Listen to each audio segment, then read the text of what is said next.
O Fórum Econômico Mundial é um evento que reúne todo ano em Davos, na Suíça, desde 1971, os principais líderes empresariais e políticos do mundo para discutir os rumos da economia global. Dessas reuniões saem relatórios importantes que servem como balizadores para a tomada de decisão das empresas e governos, além de previsões sobre o cenário econômico no futuro.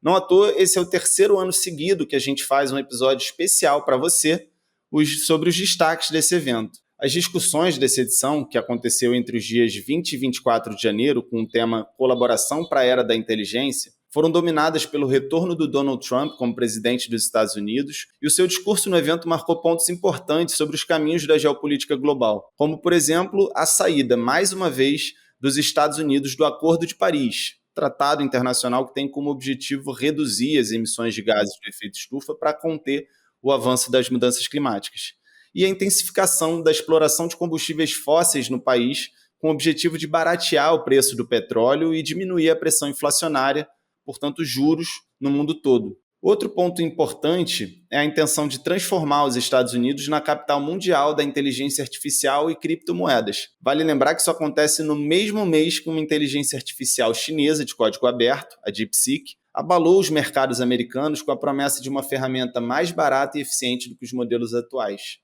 Um outro ponto importante do evento foi o aceno de diversos países para a diminuição dos conflitos armados no Oriente Médio, impulsionado pelo cessar-fogo entre Israel e Hamas, reforçando que o relatório de riscos globais, divulgado no início de janeiro pelo Fórum Econômico Mundial, e que esse ano chega na sua 20ª edição, trouxe conflitos armados como o terceiro maior risco global para os próximos 2 anos. O segundo e primeiro maior risco, elencado pelo Fórum, segue sendo eventos climáticos extremos e desinformação, respectivamente. E é sobre tudo isso que a gente vai conversar agora.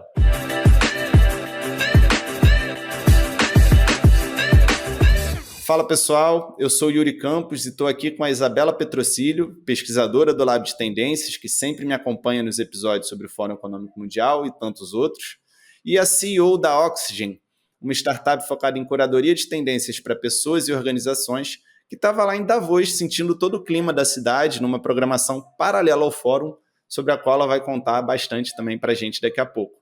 E aí, Andréia, Isa, tudo bem? Obrigado aí pela disponibilidade, principalmente você, Andréia, que é nova aqui no podcast. Bem-vindo ao Lab de Tendências. Muito obrigada pelo convite, fiquei super feliz, é um prazer estar aqui. Tudo bem, Isa? Tudo certo, Andréia, muito feliz de ter você com a gente nesse episódio.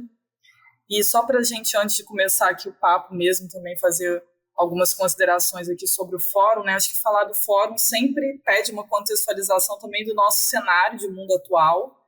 O Yuri até já comentou um pouco disso na introdução.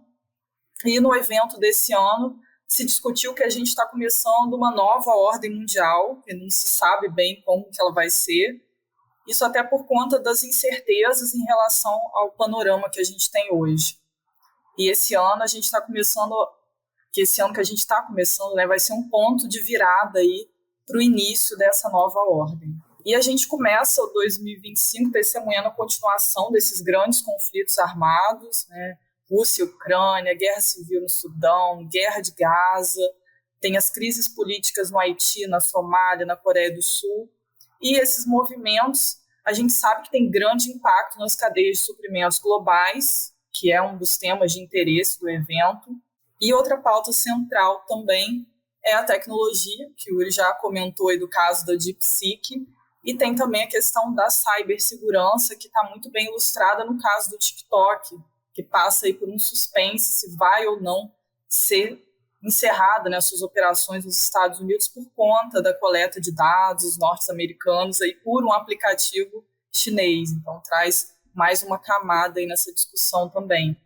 E sobre a pauta climática, a gente tem a Organização Meteorológica Mundial que confirmou que 2024 foi o ano mais quente já registrado e possivelmente o primeiro ano que superou a temperatura média global limite do Acordo de Paris. Acordo esse, como o Yuri também já comentou, que o Trump saiu desse acordo, né, e também está revogando outras políticas ambientais. Mas, apesar disso, o secretário-geral da ONU está convidando aí as cidades, os estados, as empresas norte-americanas para seguirem políticas favoráveis às questões climáticas. E nesse mundo fragmentado, a gente pode começar a ver indícios aí de possíveis cenários que vêm pela frente, como o retorno da ideia da Califórnia de se separar dos Estados Unidos, se tornando um país independente. E é dentro aí desse palco de fragilidade geopolítica, ambiental, social, econômica e tecnológica que o Fórum trouxe como pauta central desse ano colaboração para a era inteligente. É um movimento aí, segundo o fundador do Fórum, que a gente está diante de uma revolução social e a partir da qual ou a gente avança como sociedade ou a gente rompe ainda mais esse tecido social tão frágil. E aí, dentro desse papo, né, Andréia, que a gente está situado aí nesse contexto bem peculiar do Fórum. Pano de fundo suave, né? São temas tá fáceis. Fácil. Tá fácil, né, gente? Tá muito fácil. Bom, foram ótimos preâmbulos aí, vocês fizeram uma abertura super completa, não tem nem muito mais o que acrescentar, acho que vocês fizeram uma brilhante análise aí do que foi Davos esse ano. Foi minha segunda vez, eu sempre vou pela programação paralela, acho que você já explicou isso, né, Yuri, mas só para reforçar, existe a programação que acontece dentro do Congress Center, que só cerca de 3.000 a 3.500 pessoas têm acesso, quem tem o famoso e disputadíssimo White Badge, né, para poder participar daquelas conferências, que tem acesso, né, a essa parte do evento, mas Davos, quando a gente fala Davos, nessa semana fica muito maior do que o WEF, do que o World Economic Forum, né? Já faz alguns anos que a gente vê uma média de 13 a 14 mil pessoas que vão até Davos durante a semana do evento principal do fórum para, enfim, se relacionar, fazer networking, participar de agendas de negócios e acessar um conteúdo de altíssima qualidade. Eu vou como conselheira do Instituto Beja, faço parte do conselho dessa entidade filantrópica e vou como convidada com a fundadora do Instituto, que é uma pessoa que acredita muito nesse mergulho no que a gente está ouvindo, do que está se falando lá, porque isso pode não só inspirar a gente aqui no Brasil a implementar algumas coisas, mas faz com que a gente possa participar de conversas que são cruciais aí para o futuro da humanidade. E trazendo para essa parte justamente de conteúdo, né? A gente comentou sobre o tema central do fórum esse ano, que foi colaboração para a era inteligente. Os temas dessa programação paralela estão conectados, assim, dentro desse preâmbulo que a gente fez aqui no início da nossa conversa. O que você achou mais relevante dentro dos conteúdos que você assistiu dentro dessa programação? Eu fui, Yuri, com um foco bem objetivo, assim. Eu queria ouvir sobre tecnologia, eu queria ouvir sobre AI. Dois focos, na verdade. Vamos começar por aí, então. Tinha duas coisas dois assuntos que dominam muito a minha pesquisa aqui de tendências, que é AI e futuro do trabalho, que são temas altamente conectados, né? Eles são super, simbióticos, assim. Então isso meio que foi a minha busca prioritária. Na hora de você ter que escolher entre estar numa palestra ou em outra, eu usei esse filtro, esse critério. Mas eu acho que não existe uma preocupação do que a gente está vendo ali na programação paralela de se conectar muito com o que está sendo dito dentro do Congress Center. Eu acho que é uma trilha mais independente. Inclusive existe uma trilha chamada Undavos, que foi criada por um ex-Young Global Leader, que é um... Young Global Leaders são é um grupo de pessoas, de jovens que são muito influentes e que o fórum escolhe e mantém aí como influenciadores, né, da sua pauta no mundo. E A gente teve no episódio de 2023, a gente trouxe um convidado que faz parte dessa rede aqui no Brasil e estava lá também na edição do ano passado. Legal, é o Adiel. E esse Undavos, essa trilha foi criada por um ex-YGL que teve uma discussão sobre o futuro do fórum e tudo mais, acabou saindo, se desligando e criou uma trilha, que é uma trilha que desafia, inclusive, temas que estão sendo tratados dentro do fórum de uma forma um pouco mais formal e burocrática, e muitas vezes até morna, né? Porque tem muitos desses conteúdos, dessas palestras, desses painéis que acontecem dentro do Congress Center, que são conversas de cavalheiros, assim, não existe ali uma discussão muito rica, né? Eu acho que o que acontece de mais importante no fórum, só para a gente, antes de entrar em inteligência artificial, queria terminar esse panorama, eu acho que existem, na verdade, várias agendas ali naquela semana do fórum, né? Acho que tem uma agenda principal, que é a agenda do que está acontecendo dentro do Congress Center, que é do Fórum Econômico, que são esses chefes de Estado, CEOs de grandes empresas multinacionais, líderes políticos e sociais, influenciadores, ativistas, né? Todas essas pessoas fazem parte dessa agenda do evento principal, que dura 3 dias, né? Ele começa na segunda noite, depois terça, quarta e quinta são as sessões, e são painéis de 6, 7 pessoas discutindo os temas que o fórum define. Mas um CEO de uma Microsoft que está lá, ele não pode falar nada demais, né? Porque qualquer deslize no que ele for dizer, isso pode, né, despencar a ação da Microsoft na bolsa. Então, é tudo muito controlado, o conteúdo ali é muito controlado, tudo é muito media trend, assim, para que as pessoas não saiam muito de uma conversa um pouco... Script, né? Uma conversa que a gente chama meio de chapa branca, às vezes, né? Uhum. E aí existe uma segunda agenda, que é a agenda paralela, que são esses eventos que acontecem no entorno, nessas casas, né, ali na promenade.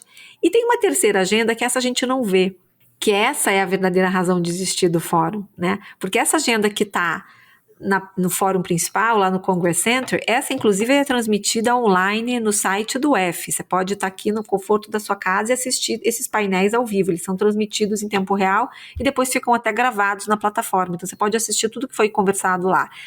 O que importa mesmo, e é por isso que as empresas até hoje já foram acho que 52 edições ou 51 edições do Fórum Econômico Mundial, são as conversas a portas fechadas, em que a gente não tem acesso, os membros, quem tem white badge também não tem acesso, a imprensa não tem acesso, né? São conversas muitas vezes em salas reservadas lá dentro do Congress Center, ou são conversas feitas em hotéis, em quartos de hotéis, em lugares privados, que podem, às vezes, resolver o destino de uma nação, o futuro de uma guerra. Questões como essas são tratadas lá. Então, o Zelensky está lá todo ano. Enfim, o ano passado tinha muitos presidentes que se envolveram nas negociações de paz na Ucrânia, em Israel. Então, são muitas agendas, assim, muito relevantes, muito importantes para o futuro da humanidade, que muitas vezes são discutidas a portas fechadas. Então, acho que são essas 3 agendas principais que eu acho que explicam um pouco o que acontece lá esse tempo todo. Eu acho que vale pontuar aqui, né? Você falou algumas coisas, assim, mas acho que pontuar sobre essa questão da inteligência artificial e futuro do trabalho, porque eu até mencionei, né, na minha introdução sobre o relatório de riscos globais, e existem 3 relatórios, se eu não me engano, 3 relatórios que são muito importantes e servem também como balizadores dessas discussões. Tenho certeza que como balizadores dessas discussões de portas fechadas também, que o fórum produz antes do evento, né? Que um é esse que eu já citei, o de riscos globais, e o outro é de futuro do trabalho, e o outro é de cibersegurança. Sim. São 2 temas chaves, e aí eu acho que a gente pode entrar um pouco nisso, assim, essa interseção, essa simbiose, como você colocou, né, André, entre inteligência artificial e trabalho, para a gente começar a pontuar essa parte de tecnologia e geopolítica tecnológica, que acho que dá muito tom dos tempos que a gente está vivendo agora. Sim, sim. Eu acho que essa questão da inteligência artificial estava super em alta lá. Isso podia ser visto também na programação paralela. Então, eles acabaram... Eu acabei tendo a oportunidade de ver alguns dos nomes mais brilhantes, né, aí principalmente na área acadêmica de pesquisa de inteligência artificial do mundo, né? Então a gente teve a oportunidade de ver Sir Demis Hassabis, que hoje em dia ganhou o Nobel de Química no final do ano passado, é cofundador da Google DeepMind, e hoje uma das grandes mentes aí do desenvolvimento da inteligência artificial, num painel liderado pelo Max Tegmark, que é um professor do MIT, que é um estudioso e um um pensador a respeito do futuro da inteligência artificial.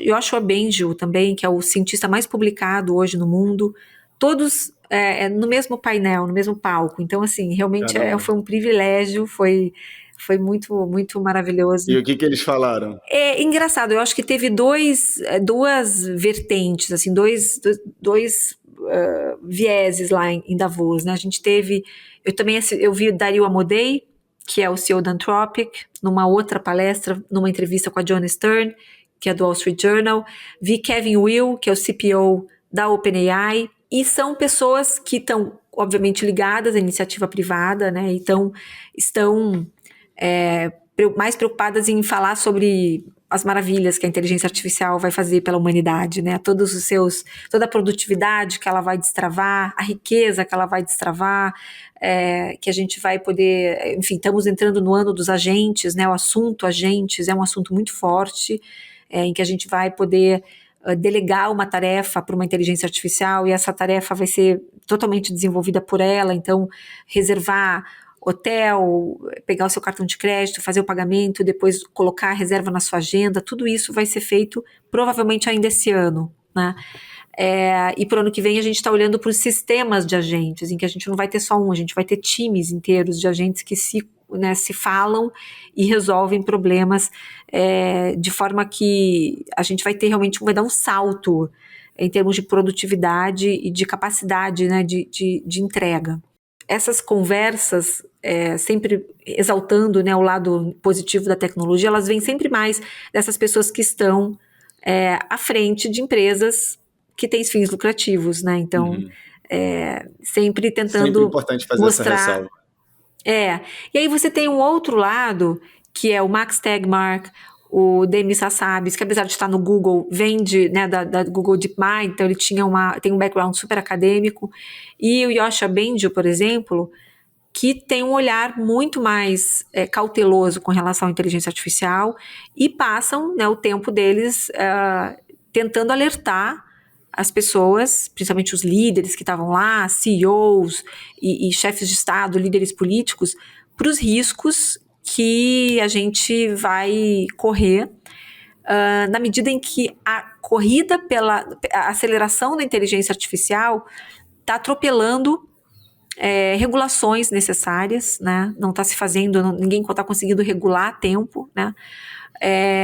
E também a sociedade não está se preparando para os impactos que isso vai ter. E aí a gente entra na questão do trabalho, né? Porque quando a gente pensa na rapidez com que a gente vai produzir, com que a gente vai ter acesso a esses agentes e a esses sistemas de agentes, a gente não vai ter tempo de retreinar milhões e milhões de pessoas que vão ser substituídas por essas máquinas. E aí as pessoas dizem, não, mas veja, na Revolução Industrial isso também aconteceu. Não dá para comparar. A Revolução Industrial aconteceu durante décadas. E a sociedade foi, aos poucos, se adaptando e se ajustando à nova realidade. O que está acontecendo agora é que essas evoluções acontecem em questão de semanas. Toda semana a gente tem um novo lançamento de alguma dessas empresas de AI. Ou é da Anthropic, ou é da OpenAI, ou é o Gemini que sai com uma versão nova, ou é o Copilot que vem com alguma coisa nova. Toda semana a gente tem um avanço. Toda semana elas estão anunciando alguma coisa. Elas estão realmente numa corrida. Tem até um nome, se chama Race to Launch. É uma corrida para tentar chegar mais rápido nesses modelos avançados, né, agentes. E o grande cálice sagrado de tudo isso é a AGI, ou a superinteligência. O que antigamente se chamava de singularidade, né, que é esse momento em que a inteligência realmente vai se equiparar, a inteligência artificial vai se equiparar à inteligência humana. Então, esse é um objetivo, assim, absolutamente público de todas essas empresas. Elas já tornaram isso público inúmeras vezes. Esse é onde elas imaginam que está a grande conquista, né? Quem chegar primeiro vai realmente ter uma vantagem competitiva enorme. Mas os professores acadêmicos que eu vi estão questionando, assim, um pouco perplexos, assim, por que a gente está construindo algo que a gente não sabe se vai ter controle, né? Se essa inteligência artificial cair em mãos erradas, o que isso pode representar para a humanidade? Então, é uma visão mais sombria, mas vem de pessoas muito respeitadas. E é uma pauta bem central, né, Andréia? Pessoas que estão trabalhando com inteligência artificial desde os anos 80. Isso é uma pauta bem central no mundo hoje, né? Não só no evento, mas acho que foi uma pauta bem balizadora aí, né? O que a gente vai fazer com essa tecnologia que a gente tem hoje, com essa corrida tecnológica, né? Como você mencionou, que avança muito rápido, a despeito das legislações que a gente tem, né? E as legislações não conseguem, são uma pauta que a gente fala muito aqui também, né, Yuri, nas pesquisas do Lab e aqui no podcast, né, essa defasagem que a gente tem em termos de produção de novas regulações com esse avanço super rápido aí dessas tecnologias, que como você também mencionou, né, André, que os pesquisadores estão falando, a gente não sabe exatamente para onde isso vai. Foi também um debate dessas lideranças, né? Eu até cheguei a mencionar isso na introdução, né? Que a gente está nesse ponto de inflexão, esse ponto de virada, e a gente não tem muitas pistas de para onde a gente está indo, que as pessoas comentavam um pouco alarmadas em relação a isso, e o que eu vi também de debates dos líderes sobre esse panorama era muito assim, como que cada país ia se posicionar, né? Como é que a União Europeia ia conseguir se posicionar também dentro desse eixo aí que é tão dominado pelos Estados Unidos e pela China, e hoje ela está muito aí nessa parte da legislação, mas também querendo entrar nessa seara da inovação tecnológica. Então a gente tem aí um panorama bem complexo, né? Como você mencionou também, que envolve o que a gente vai fazer com as pessoas, né? Como é que a gente vai resguardar a dignidade humana, os empregos, que são pautas também muito fortes hoje, que o Fórum traz aí no relatório deles também. E até voltando aqui para, né, a gente comentou que a posse do Trump, que foi, né, quase ele simultânea ao evento, foi um dos grandes destaques, e eu acho que isso traz também, né, como a gente já falou sobre pistas para a geopolítica global, a gente vê muito esse movimento dos Estados Unidos flexibilizando a regulação, né? Não se preocupando. A Andréia até trouxe sobre a inteligência artificial geral, que é um desenvolvimento que a gente não tem muito noção para onde vai. Até vale reforçar aqui que a gente tem um episódio com um professor de Stanford, Alexandre Nascimento, que a gente gravou no ano passado sobre esse tema, explicando o que é, né, quais são os potenciais. A gente trouxe bastante isso também no episódio do SXSW do ano passado, que foi um grande tema falado lá, e que tem essa promessa de ser algo que vai acontecer em 2, 3, 4 anos. E é isso. E na contramão, a Europa, que né, historicamente já tem esse movimento mais protecionista, né, mais regulador, e há quem diga que isso prejudica a inovação, mas há quem diga também que isso controla, né, os impactos, os efeitos colaterais da tecnologia. Acho que são questões, né, que surgem Sim. dentro desse debate. Eu acho que o grande anúncio do Trump, foram vários, né, naquela semana, ele fez realmente aquele discurso, ele não foi presencialmente a Davos, até tinha um boato que ele ia participar, né, que ele ia aparecer lá, por vídeo, né? Mas foi por vídeo, mas foi um pronunciamento muito relevante, assim, na quinta-feira, 5 da tarde, que é quando praticamente acaba a programação. Ele fez um pronunciamento que, não sei se vocês viram, vale super a pena assistir, porque acho que todo mundo tem que assistir, porque ali ele entregou de uma fala muito firme, muito bem preparada, ele delineou o que ele vai priorizar, o que ele vai, enfim, descontinuar, o que ele quer fazer. Então tá muito claro ali, ele explicou muito claramente o que ele ia fazer, e ele ainda acabou sendo questionado ali, teve um Q&A com acho que 3 ou 4 CEOs que foram convidados para fazer perguntas para ele. E ele, naquele momento, né, acho que os Estados Unidos estava muito orgulhoso de anunciar o Stargate, aquele projeto que ele fez com OpenAI, Oracle e SoftBank. E isso foi, assim, já um anúncio, assim, estrondoso, né, sobre 500 bilhões de dólares para desenvolver infraestrutura de inteligência artificial. Os Estados Unidos vai liderar essa corrida. E, de fato, no último ano também tive a oportunidade de assistir outros líderes de inteligência artificial como esse, vi o próprio Sam Altman, vi Elon Musk, vi Geoffrey Hinton, todos eles, e é engraçado como realmente essa questão da inteligência artificial ela é tratada sempre como uma guerra ou uma corrida.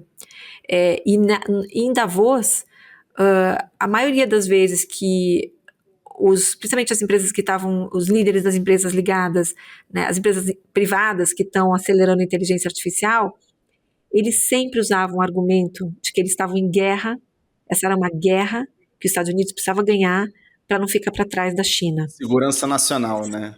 Exato, então isso foi muito forte em Davos, é o argumento que essas empresas todas usavam, né, é que elas precisavam acelerar, por isso que elas estão soltando no mercado toda semana alguma inovação nos seus modelos, muitos até sem testar o suficiente, né, porque existe em curso aí uma guerra contra a China. E aí quando a gente, né, mal encerrou lá o evento em Davos, a gente fica sabendo do DeepSeek, né, dessa novidade, que para quem estava acompanhando não é tão novidade assim, os pesquisadores chineses já tinham falado disso, a turma que está lá no X publicando paper, assim, eles já estavam anunciando um novo modelo de fazer as coisas, e acho que sacudiu sim o mercado, acho que mostra que talvez os valuations estivessem um pouco inflacionados, né?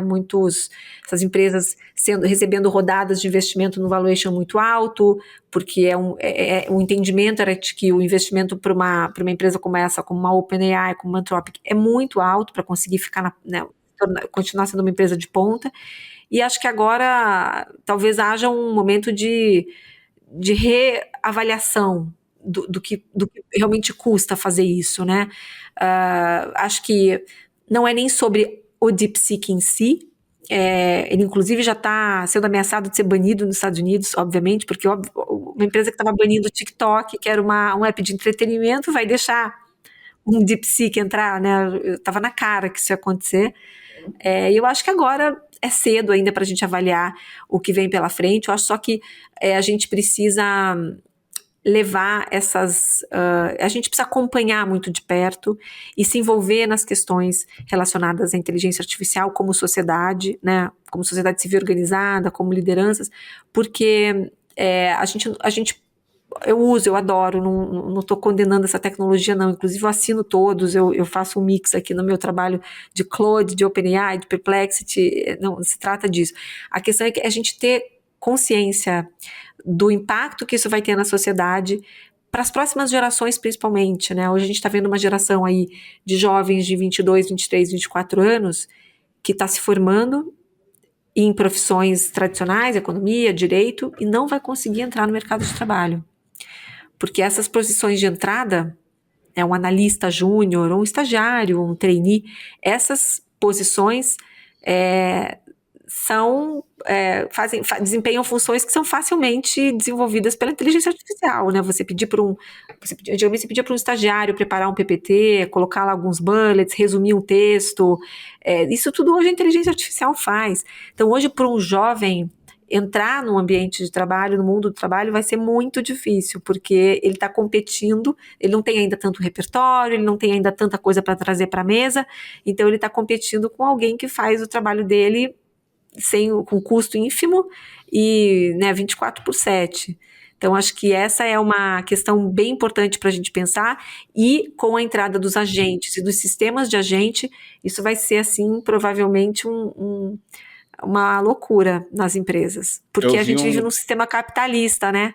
E assim, sempre que a gente puder fazer mais com menos, é assim que o mundo, a banda toca, né? Eu vou fazer só 2 comentários rápidos sobre DeepSeek, e aí eu passo para você, e até queria depois ouvir também eu sei que você deu uma olhada nos reportes, acho que seria bom a gente avançar desse assunto, porque é um assunto que é inesgotável, mas eu prometo até que eu estou com um episódio engatilhado com 2 caras sensacionais para falar sobre ética, regulação de IA, mas os comentários rápidos sobre DeepSeek, eu acho que você falou da queda de valor das empresas americanas, eu estava vendo um gráfico que a NVIDIA, que é hoje a empresa mais valiosa por conta, né, da sua relação com inteligência artificial, que produz chips e processadores muito importantes para essa tecnologia, teve a maior queda financeira em um dia da Bolsa Americana na história.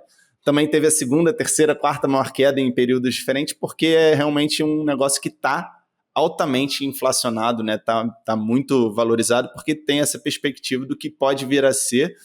E, por outro lado, eu vi também algumas pessoas pontuando que não necessariamente pode ser algo ruim para o mercado, porque é uma solução de código aberto, de inteligência artificial tão sofisticada quanto os modelos atuais, leia-se ChatGPT principalmente, e que podem ser usadas aí por várias empresas, né? Por ser de código aberto, pode ser implementada por várias empresas com um custo menor, então poderia também acelerar a produtividade. E eu até vi uma fala, André, dentro disso que você comentou, de algum empresário do Fórum Econômico Mundial que estava lá, não lembro quem era, que comparou assim, esses modelos com um exército de estagiários super inteligentes, né? Então, justamente corroborando com o que você falou de que pode ser que exista uma dificuldade cada vez maior mesmo para essas novas gerações entrarem no mercado de trabalho, dependendo, eu acho, também da função que elas virem, né? Talvez precise de qualificações diferentes, enfim, acho que isso linka aí para várias coisas. Mas fala aí, Isa, eu queria que você comentasse o que você ia falar, até peço desculpa por ter entrado na frente, e também já pegando esse gancho com outros reportes, com o que você viu de mais interessante nessa linha. Então, aí complementando também o papo que a Andrea trouxe, né, muito sobre a questão do cenário de trabalho, no relatório deles de futuro do trabalho, além desse tópico da tecnologia, a gente tem também esse panorama econômico delicado do mundo hoje, né, uma desaceleração que também vai impactar o futuro dos trabalhos. E um outro tema que a gente sempre está batendo aqui, a gente falou um pouco no início, né, que é a questão climática, que é também um eixo central aí do evento, né? E como que essa adaptação a essas mudanças vai impactar também o cenário dos trabalhos, né? Que tipo de novas demandas, a gente já falou aqui também de habilidades verdes, letramento verde, né? Em outros contextos, isso volta também, que tipo de empregos, que tipo de funções vão ser demandadas para esse novo contexto, esse novo cenário de mundo aí atravessado por esses pontos do clima. As mudanças demográficas, que é outro assunto também que a gente já conversou muito aqui também, né? Como que o envelhecimento populacional e essa questão desse novo cenário aí de distribuição de jovens pelo mundo, né? Ou diminuição na maioria dos polos, né? Do mundo aí dos jovens, como que isso também vai definir que áreas vão ser mais cobiçadas, o que vai ser mais importante para esse cenário de mundo, como que a saúde também cresce muito dentro desse contexto, né? Tanto o avanço tecnológico na área da saúde também, por essa demanda da questão do cuidado, que é um tema que cresce bastante também, quanto que tipo de profissionais aí vão ser necessários nesse registro, né? Além do relatório de trabalho, a gente falou aqui também dos riscos, né? O relatório de riscos globais, que também traz essa questão ambiental, ele sempre bate muito nessa tecla da questão ambiental como eixo aí dos grandes riscos, e ele reforça esse ano o otimismo em declínio, que foi também uma pauta muito discutida aí por algumas lideranças do evento, né? Como que a gente consegue criar propostas mais otimistas dentro desse contexto, né? Pensar novas formas de relação com a economia também, o que a gente quer para esses próximos anos. Eu acho que esse ano foi muito do que eu vi, assim, um convite para um futuro mais desejável para a gente, né? O que a gente precisa fazer agora, né? Até falaram que esse ano a gente estaria no ano das consequências do que a gente já fez, e a gente precisaria entender o que a gente vai fazer a seguir, né? Um outro relatório também que você acho que não chegou a mencionar, que é o termômetro aí de cooperação global, que também vai trazer essa queda de questões de paz e de segurança, mas um otimismo aí em relação a possibilidades do que fazer com a inovação e tecnologia, com relação ao clima. Então, a gente tem aí um panorama em geral tenso e conflituoso nesses registros dos relatórios do fórum, né? E que eu acho que balizou muito o papo. Diga aí. Não, desse relatório de riscos, que a gente acaba citando bastante, né? Acho que aqui nos próximos 2 anos, o principal é desinformação, e aí entra muito essas discussões das redes sociais, né? Da política de verificação da meta que mudou. O segundo é em relação a questões climáticas, mas quando a gente olha para o relatório de riscos para os próximos 10 anos, os 4 principais riscos são relacionados aos efeitos climáticos. E a gente está numa mudança meio oposta, né? Porque os Estados Unidos acaba sendo um país que dita muito os rumos do mundo, os rumos econômicos. A gente vê algumas empresas, né, reforçando os seus posicionamentos ESG, e aí entra, além da questão ambiental, questões sociais também, né, que, enfim, ainda, né, se tornam mais delicadas dentro desse novo contexto que a gente está vivendo, mas que, muitas empresas reforçando aí seus posicionamentos, né, de políticas de diversidade e inclusão, é um mix de coisas muito complexas, né, que está acontecendo, e a gente vê, por um lado, alguns movimentos interessantes. A impressão que me dá é que parte dessas lideranças, às vezes, espera que a inteligência artificial geral, esses novos mecanismos de inteligência artificial venham para resolver o problema antes que o caldo entorne de vez, né? A gente tem uma questão de incentivos errados no mundo, né? Então, acho que uma das explicações para a gente estar nessa inércia que a gente tem, que a gente está vendo o planeta colapsar e a gente fazendo muito pouco para tentar conter isso tudo, é que as pessoas que podem interferir nisso, as pessoas que podem mudar políticas e mudar o ponteiro, são basicamente governantes e alta liderança das empresas, né? E essas pessoas têm um mandado de 4 anos, 5 anos em média, né? 6 anos no máximo. O CEO hoje, um tenure de um CEO é de mais ou menos 6 anos, né? Médio. E um político é de 4 anos. Então, se a gente está falando do mundo democrático, né, é assim que funciona. Então, a questão climática, ela é tão complexa e ela é tão colossal que muitas dessas pessoas pensam assim, não tem nada que eu possa fazer na minha gestão aqui que vai resolver esse problema. Então, eu vou empurrar esse problema aqui para o próximo. Eu vou aqui garantir o meu, eu vou garantir meu bônus, eu vou garantir minha promoção e deixa que o próximo pensa nisso. Porque claro que para implementar as medidas necessárias, muitas dessas medidas vão afetar a lucratividade, vão afetar a popularidade, por exemplo, no caso de um governante, né, ele pode ter que tomar medidas que não são populares, isso pode comprometer a reeleição dele ou do partido dele daqui a algum tempo. Um CEO vai comprometer o resultado daquele ano e perder o bônus, por exemplo, ou arriscar, enfim, entregar um resultado ruim para os acionistas e ser depois cobrado por isso. Ou seja, as mudanças que precisam ser feitas, elas não são fáceis. E tem muito pouca gente disposta a fazer isso. Então por que o relatório é perfeito nesse sentido, o relatório de riscos? Porque ele mostra que o maior problema é daqui a 10 anos. Então, assim, quem está hoje no poder pensa assim, deixa isso lá para frente. Não vou eu mexer nesse vespeiro. Então essa é um ciclo que tem se repetido há muitos anos, né? Então a gente vive num mundo democrático que graças a Deus é o melhor regime que a gente conhece, mas ele tem esse efeito colateral, né? A alternância de poder, ela não deixa que às vezes as coisas frutifiquem, né? Quando você pega uma China que tem o Partido Comunista no poder há tantos anos, tantas décadas, né? Ele põe uma meta e ruma na direção dessa meta com recursos, com talentos, com dinheiro, com todo mundo trabalha nada na mesma direção, rema na mesma direção, e é por isso que eles estão tão avançados em tantas coisas, né? Eu estive na China em 2019 e fiquei impressionada, eles tinham como meta ser líderes mundiais em inteligência artificial até 2030. Aí o governo aloca um dinheiro para isso, contrata as melhores pessoas e vambora.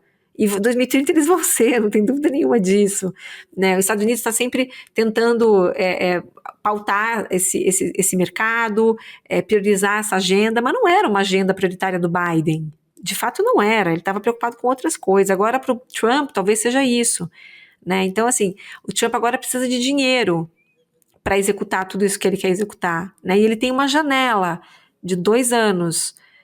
Daqui a 2 anos, o Congresso, que hoje é todo republicano, a maioria republicana, daqui a 2 anos, ele não sabe mais se ele vai ter essa maioria.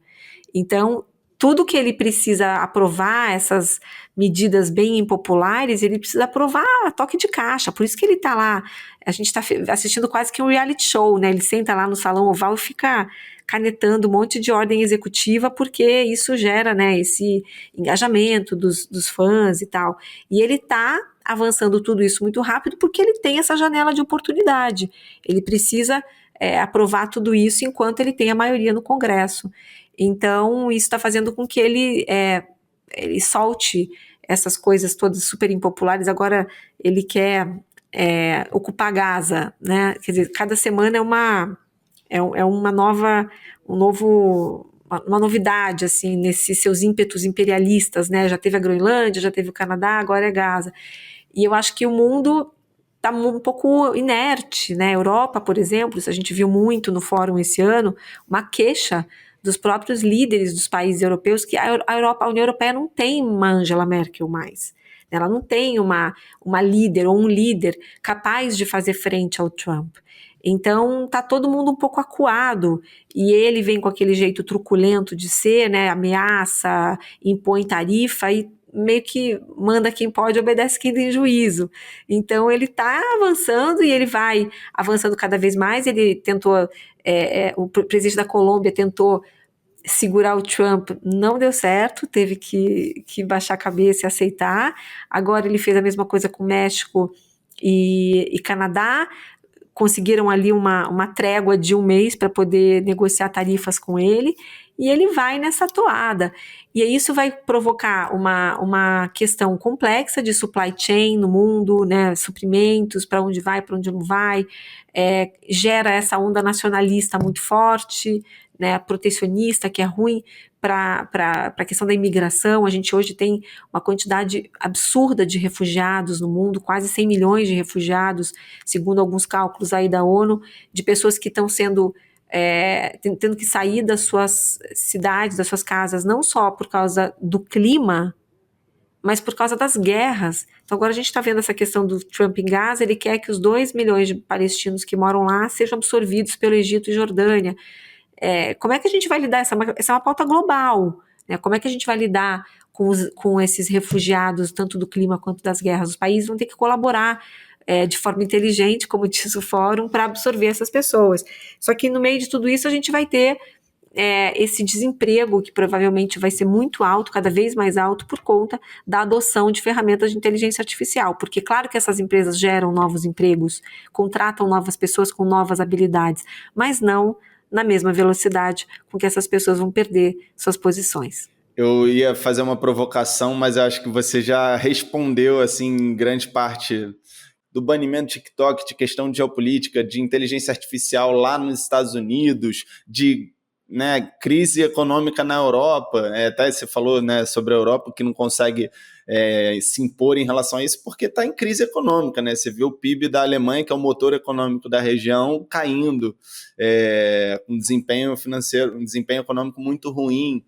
Enfim, né, são várias questões, mas você já colocou, está tudo interligado, se prejudica a cadeia de suprimentos, faz preço aqui, né, gera pressão inflacionária aqui, enfim, e por isso que a gente precisa estar atento, para prever e tentar minimamente planejar os negócios aqui em função desses possíveis potenciais cenários, né, que devem se desdobrar. Por isso que eu acho que prestar atenção no fórum é muito importante. Isso tinha que estar na agenda de todos os CEOs, de todos os empresários pequenos e médios, porque o mundo, faz muito tempo que o mundo deixou de ser essas pequenas ilhas, né, em que as coisas aconteciam de forma isolada. Hoje, tudo que acontece num país repercute em outro.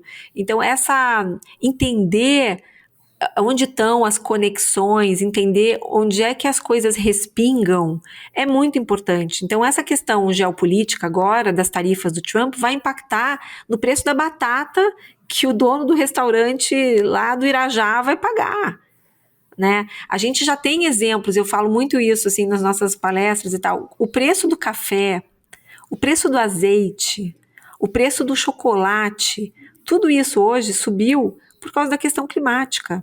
As safras estão sendo, né, muito inferiores, a qualidade das safras tem sido muito inferiores aos outros anos, em relação aos outros anos, porque grande parte das lavouras estão sendo expostas a condições climáticas desequilibradas, não tem mais estação direito, né? Então, é muito sol, é muita seca, é muita chuva, é muito frio, muito calor. Então, isso está afetando né, os produtos agrícolas e isso acaba batendo no bolso de todos nós, né? A moça que faz faxina, limpeza aqui em casa ontem falou se eu tinha visto o preço do café. Ela não estava mais conseguindo comprar café, pilão, R$ 27, um pacote de meio quilo. Então, assim, é quase ingênuo a gente achar que o que está acontecendo lá em Davos, né, fica em Davos. Não, o que está acontecendo lá vai mexer com a vida de todos nós em diferentes níveis. O TikTok que você tocou aí foi muito bom você ter falado, Yuri, porque uma das pautas importantes da programação paralela, que a gente chama carinhosamente de Off Davos, foi o Project Liberty. O Project Liberty foi fundado por um bilionário americano chamado Frank McCourt, e ele estava lá. Na verdade, ele chegou depois, porque ele estava em Washington em reunião com o Trump.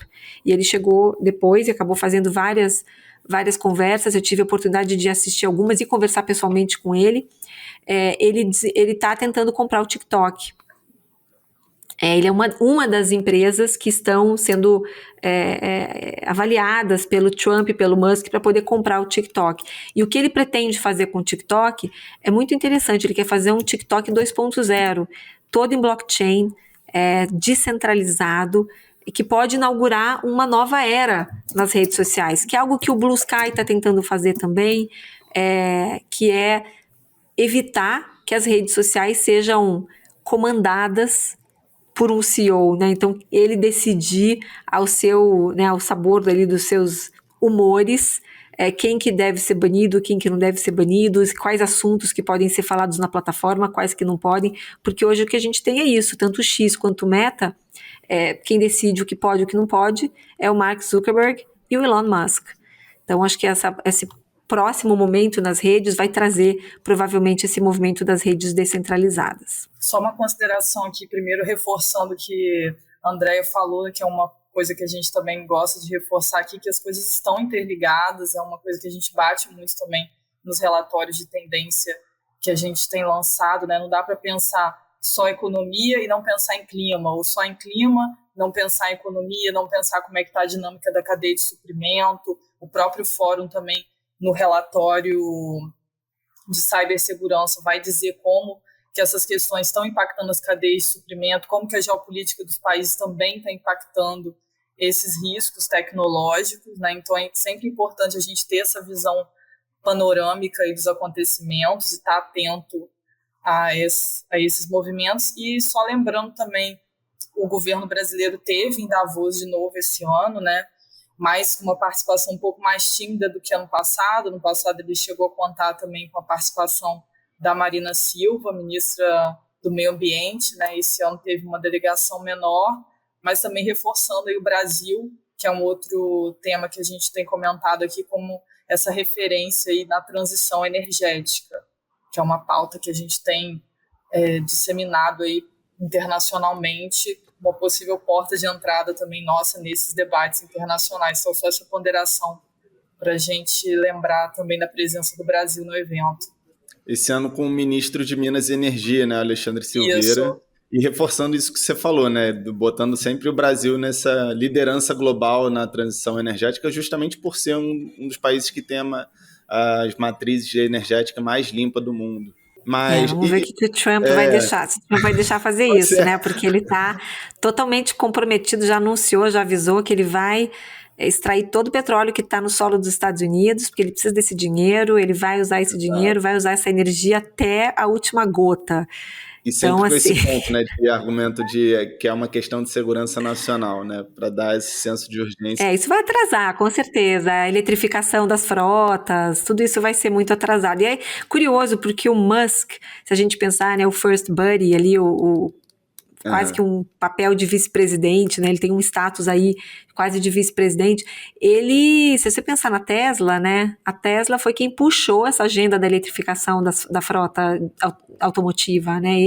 Foi graças ao Musk que a gente deu esse salto, né? Que por causa dele, todas as outras montadoras correram atrás dos carros elétricos, porque elas viram que a Tesla foi uma sensação, foi uma febre, e elas não podiam ficar para trás. Então, ele é reconhecido como o motor, até para usar um trocadilho, o motor dessa transição aí das frotas. E, no entanto, agora essa é uma pauta que está retrocedendo em vários países, inclusive em países nórdicos que puxavam também esse assunto. Então, isso é uma questão que remains to be seen, aí. Vamos ver o que vai ser. Muitos assuntos, muitos desdobramentos para a gente observar ainda aí nos próximos episódios. Tem coisa que a gente nem falou muito aqui, por exemplo, você trouxe agora de blockchain. Eu comentei no início que o Trump pontuou, né, uma superpotência global em inteligência artificial e cripto, que aliás é um assunto que me interessa muito e a gente vai explorar aqui em vários episódios aí ao longo do ano. Mas vamos para a nossa dica de ouro. E aí, Isa e Andréia, eu queria agradecer demais a participação de vocês. Foi ótima essa conversa e queria pedir para vocês darem as suas considerações finais e também uma dica de alguma coisa que vocês estejam lendo, vendo, ouvindo para a nossa audiência. Quer começar, Isa? Eu sei que... Vai lá, Andréia, vai. Eu acho que tem um livro, pode ser em inglês? Eu não sei se ele já saiu em português. É um livro que eu acho que vale a pena depois conferir se ele existe em português. Em inglês ele chama The Coming Wave e ele é assinado pelo Mustafa Suleyman, que é... Eu acho que tem a próxima onda. Tem tecnologia, poder e o maior dilema do século XXI. Isso. Ele é cofundador da Google DeepMind junto com o Demis Hassabis, mas eles se separaram e hoje o Mustafa está no Google. Está na Microsoft. Ele é o cara de inteligência artificial da Microsoft.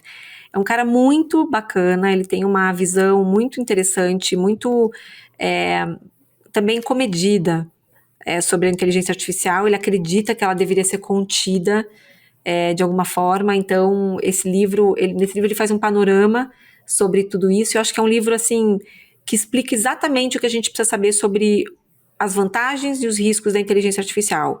Ele também tem um TED, então para quem não quiser ler o livro, dá para ver o TED do Mustafa Suleyman, é um TED super assistido, acho que é um dos TEDs mais vistos de 2024.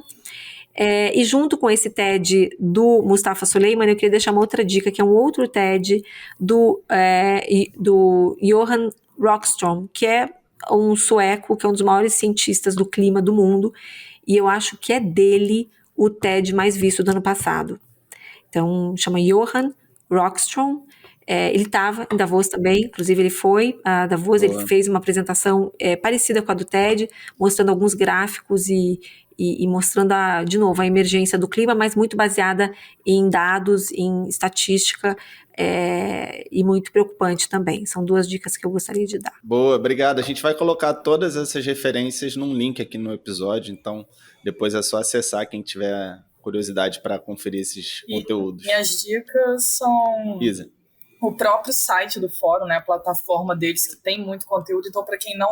Você já deu dica no episódio anterior, né? Tá cansado, você não gosta de dar dica. Para quem não olhou ainda, tem resumos muito interessantes, tem os relatórios completos, então vale também cada um olhar por conta própria, né, e também chegar às suas conclusões a partir daquele material ali. Então, essa é a minha dica. E posso dar uma dica para seguir a Oxygen também nas redes, LinkedIn, Instagram? Claro, a gente vai botar o link. Muito bom. No descritivo. Obrigada. Boa. Andréia e Isa, muito obrigado. Muito obrigado a você que ouviu a gente até aqui. Lembrando que a conversa não encerra agora. A gente segue nas redes, no Instagram, o @CasaFirjan, onde a gente mantém a programação da casa sempre atualizada, além de compartilhar muito conteúdo legal.